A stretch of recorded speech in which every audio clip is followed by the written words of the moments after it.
अहो माग एका बाईच्या हातानं म्हणे नंदी दूध प्यालाय. चर्चा आलती. आता आम्हाला एवढे काय कीर्तन नव्हते, मला ती बाईच सापडिली.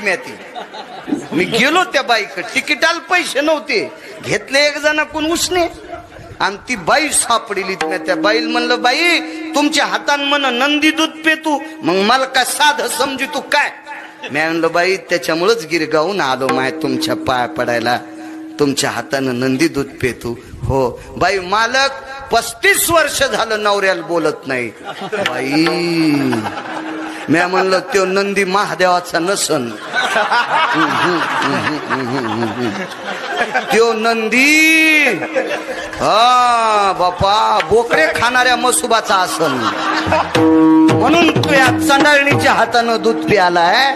जी 35 वर्ष झालं नवऱ्याला बोलत नाही, तिच्या हातानं महादेवाचा नंदी दूध प्याला. त्याच्या का गोळ्या संपल्यात का? हा